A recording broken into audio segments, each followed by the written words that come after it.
Los saludamos en el amor de nuestro Señor Jesucristo. Este es el Ministerio de Gozo de Jehová.com, que semana a semana traemos una clase para edificar la iglesia, el pueblo de Dios. Previo vamos a adorar al Creador.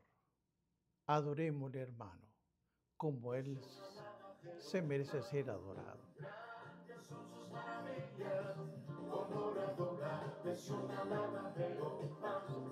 Grandes son sus maravillas, sobre los montes y collados a mi amado buscaré.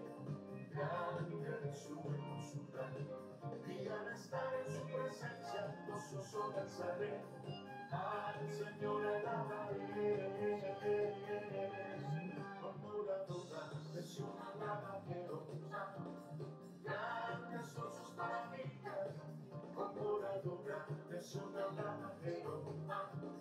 Grandes son sus maravillas, grandes son sus maravillas, grandes son sus maravillas. Grande es Jehová, digno, Él es digno, nuestro Dios, digno de alabanza. Bendito Dios, bendito Dios de la gloria. A ti la honra, la pleitesía, el honor, toda gloria es tuya, Señor. Bien, hermanos, vamos a comenzar la clase, capítulo 3, versículo 10 y 11. Esto recuerde que si es la continuación, parte 2, de No endurezca vuestros corazones. La palabra la leo a la gloria del Padre, del Hijo y del Espíritu Santo. A causa de lo cual me disgusté contra esta generación, me dije, siempre andan vagando en su corazón y no están conociendo mis caminos. Por tanto, juré en mi ira, no entrarán en mi reposo. Amén. Bendito Dios y Padre de la gloria. Es tu palabra, Señor. Te pido que el Espíritu Santo me ayude a desarrollar esta clase. Ayúdame, Señor. En el nombre de tu Hijo amado Jesucristo te lo pido. Amén. Bien, hermanos, esta es la continuación de lo que estamos viendo de 4 pasos. Comenzamos en la clase anterior. Cuando comenzamos a estudiar esta parte, dice, me disgusté. La palabra disgusté no implica solo infelicidad o decepción. Significa irritado, agitado, furioso. Dios estaba extremadamente furioso y airado con el pecado de Israel. El pueblo seguía y seguía en lo mismo. Podría decirse Dios lo resistió, lo rechazó, lo repudió. ¿Por qué? Porque siempre andaban vagando en su corazón y no habían conocido todavía sus caminos. Hermanos, entendamos esto, que cuando Israel finalmente se acercaron a la tierra prometida, Dios les ordenó enviar a 12 espías antes de entrar. Todos fueron. El informe de la mayoría era negativo, era pesimista. Vieron a los enemigos como gigantes y ellos a su vez se vieron como langostas, pequeños. El informe de la mayoría era esa. Sin embargo, el de Caleb y de Josué fue optimista. No porque subestimaban el poder del enemigo, no, sino porque sabían que el poder del Señor era mucho mayor. El pueblo creyó lo que dijo la mayoría inmediatamente. Comenzó a rejoncar y a quejarse con Moisés y Aarón para castigarlos. Dios le dijo en el libro de Números, capítulo 14, versículos 22 y 23, le dijo al pueblo de Israel: todos los que vinieron, todos los que vieron mi gloria y mis señales que he hecho en Egipto y en el desierto, y me han tentado ya 10 veces y no han oído mi voz, no verán la tierra de la cual juré a sus padres. No, ninguno de los que me han irritado lo verá. Hermanos, los israelitas tenían muchas evidencias suficientes como para creer que Dios podía llevarlos a salvo a la tierra que fluye leche y miel. Pero no le creyeron y no les permitió entrar el Señor. Porque es importante entender que el reposo era Canaán, donde el gran esfuerzo de andar y andar al fin van a entrar a este lugar, al Canaán, que ese el segundo capítulo lo vamos a desglosar un poco más.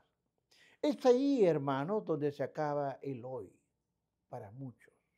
Usted puede haber estado a punto de recibir a Jesucristo por mucho tiempo, jugando con la idea de pensar un poco más.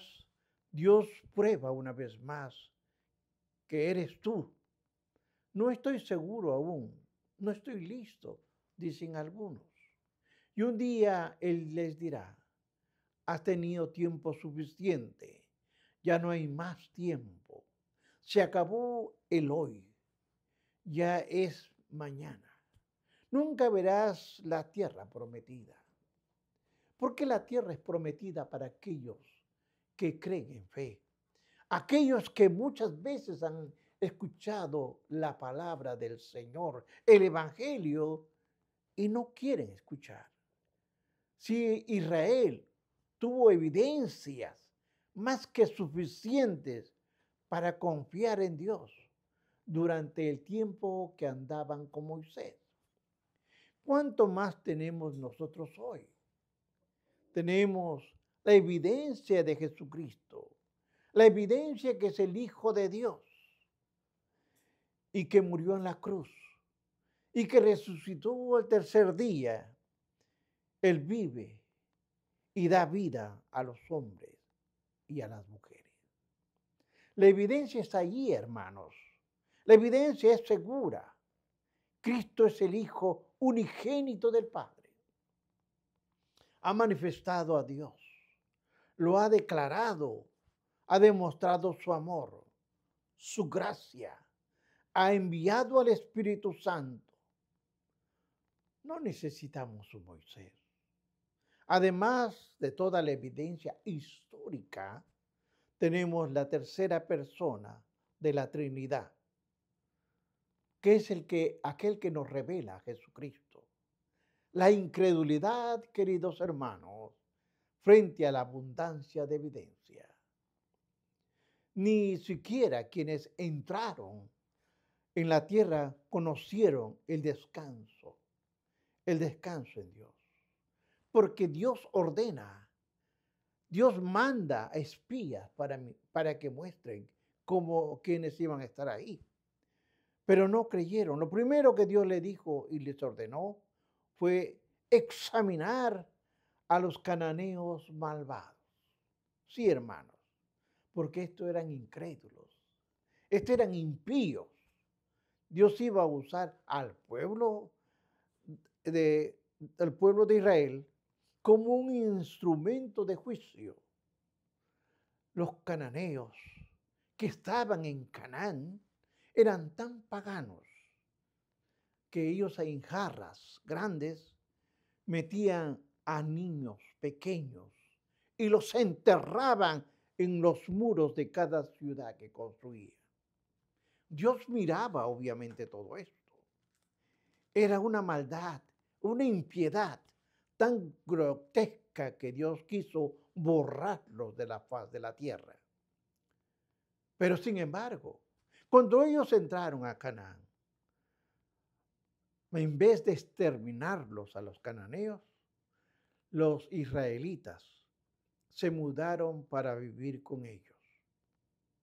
En consecuencia, excepto por unos cuatro siglos bajo sus propios jueces, reyes, los israelitas sufrieron explotación, exilio y dominio por una serie de conquistadores gentiles y en el año 70 después de Cristo destruyeron su templo.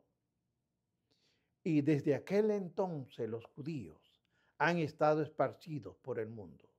Solo que hace unos años atrás, en el 48, 1948, es cuando comenzó Dios a reunirlos en su tierra.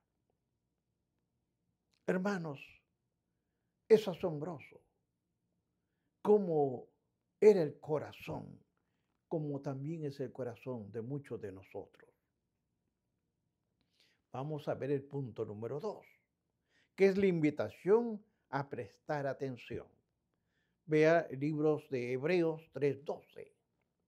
Dice, mirad, hermanos, que no haya en ninguno de vosotros corazón malo, incrédulo, para apartarse del Dios vivo.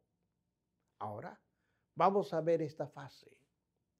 Como base a la incredulidad de Israel en el desierto, se ha hecho un llamado a los lectores de los hebreos para que nos sigan este ejemplo. Es una advertencia para usted que conoce la palabra o si usted lo está viendo por primera vez. No rechace la verdad de Cristo. No rechace.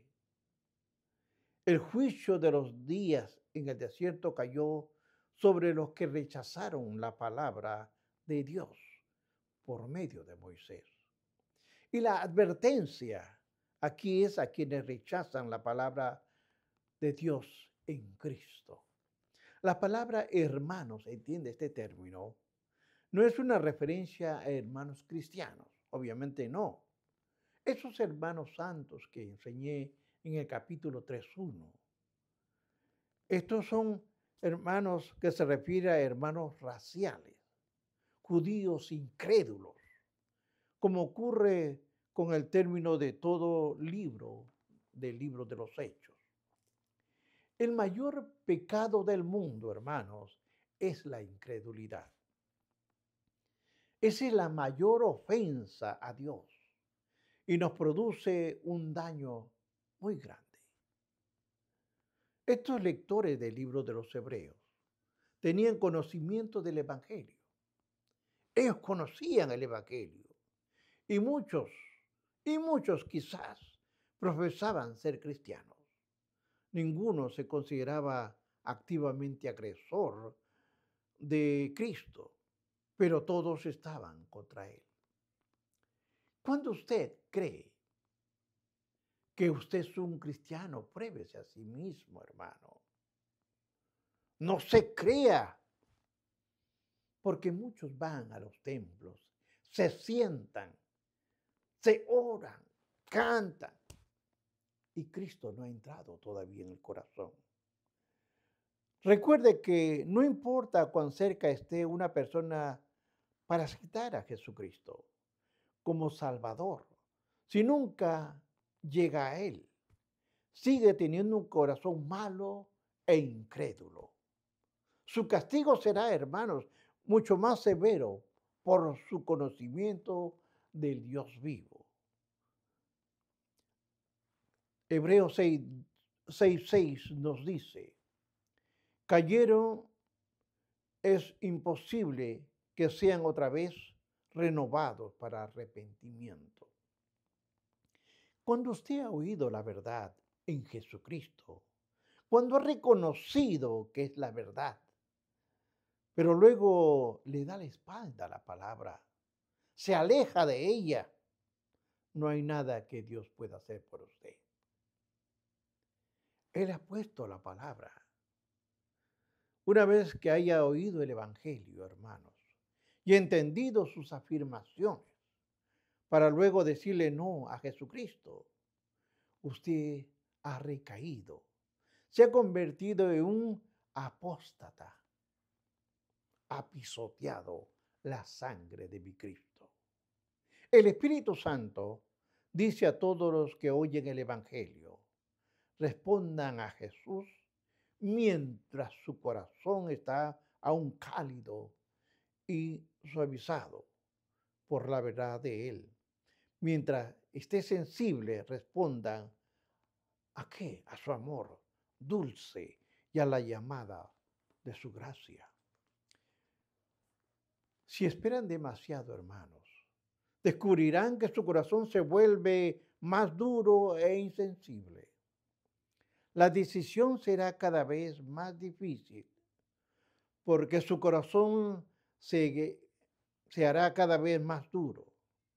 Si siguen en pos de su corazón malo e incrédulo, en lugar de seguir el Evangelio, se apartarán de Dios, del Dios vivo, y perderán el derecho al descanso de la salvación.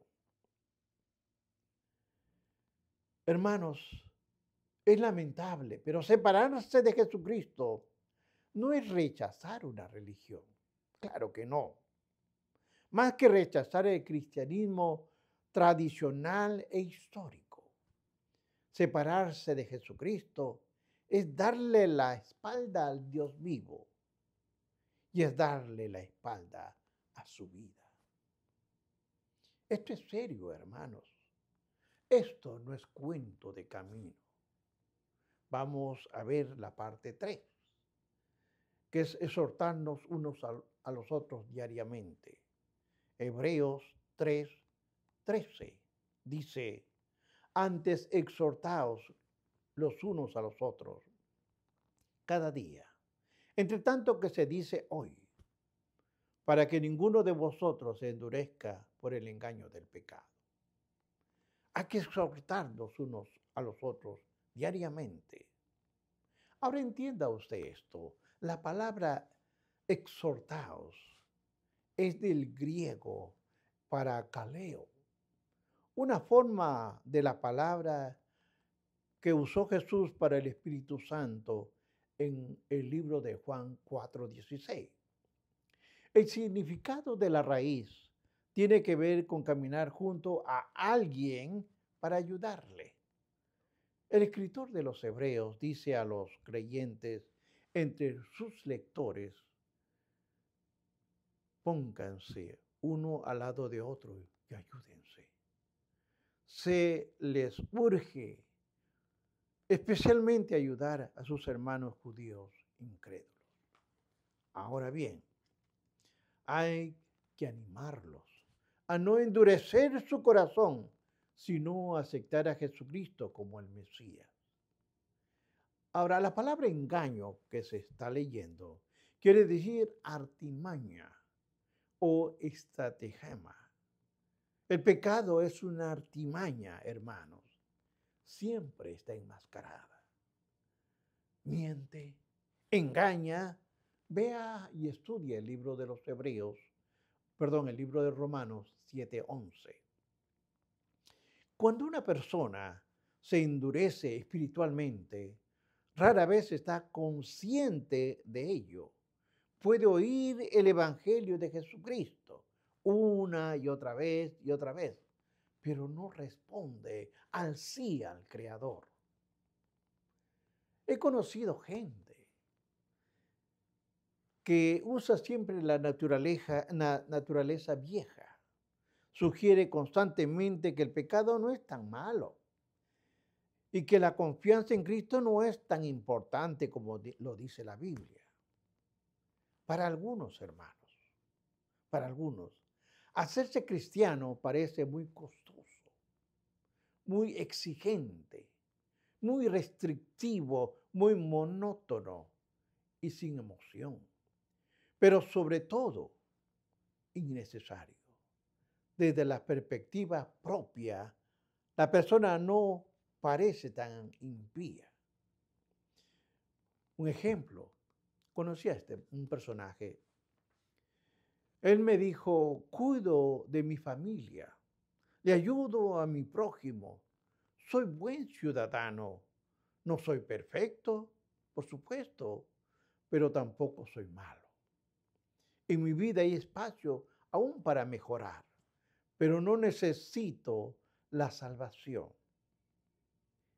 Ese es el razonamiento en esto, lo que con engaños dice la naturaleza del pecado a los hombres, cuando a la necesidad, a la salvación. Pero veamos, la evaluación divina es diferente. Una cosa es lo que piensa el hombre y otra cosa es la evaluación divina. Es diferente. Veamos Hebreos capítulo 10, versículos 38 y 39. La palabra dice, mas el justo vivirá por fe.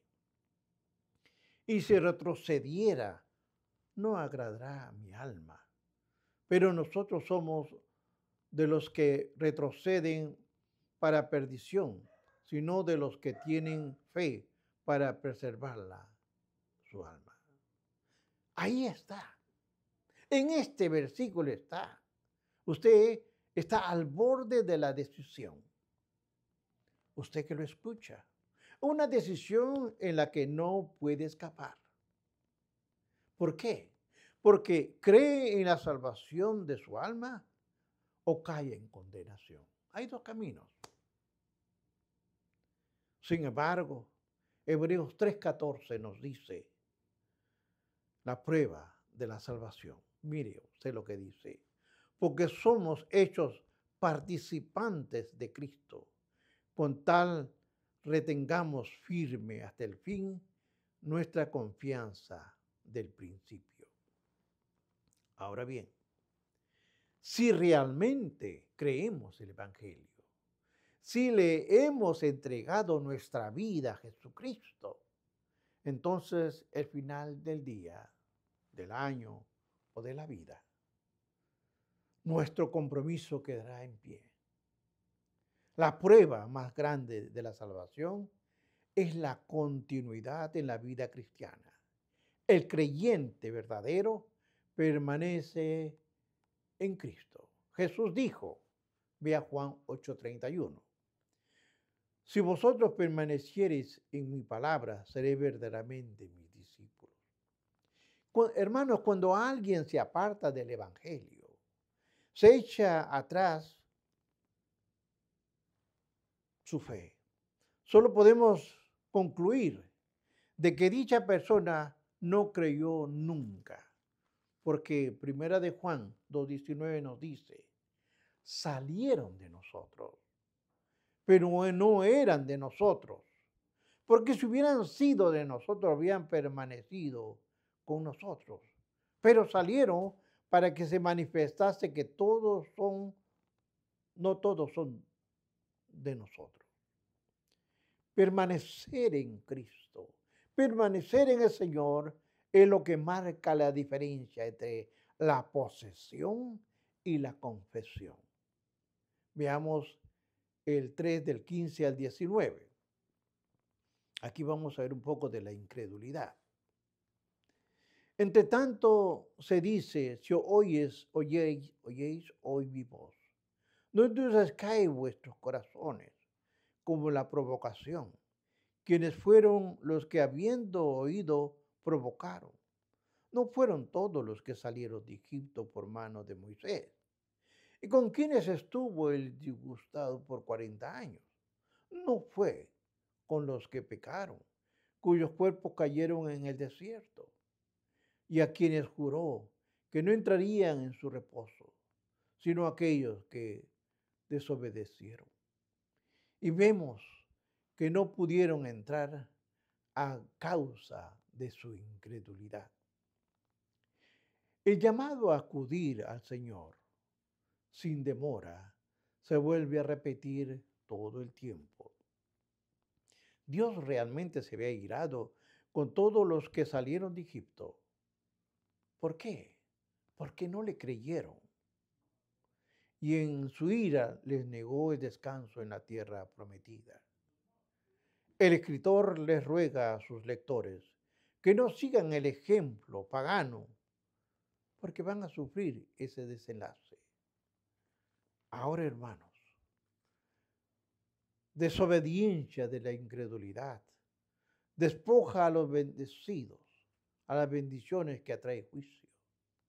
La ilustración, invitación e instrucción carecen de valor si no se cree en aquel que lo apuntan.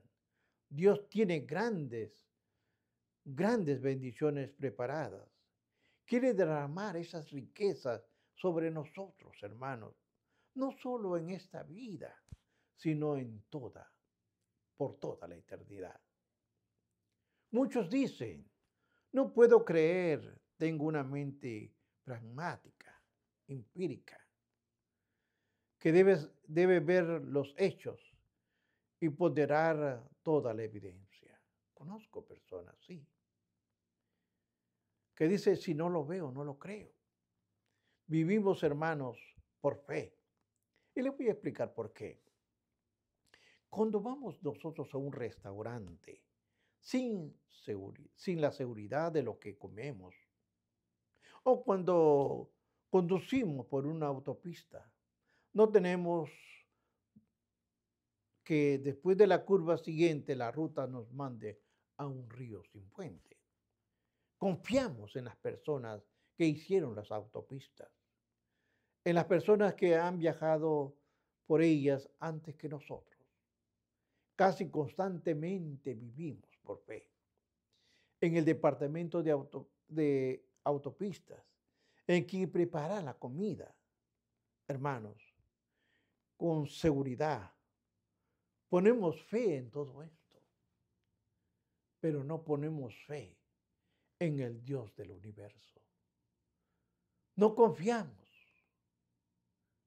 Hay muchos que no creen de corazón. Hay muchos que no aman como Él tiene que ser amado. Recuerde, no confiar en Dios es algo fatal. Que Dios los bendiga.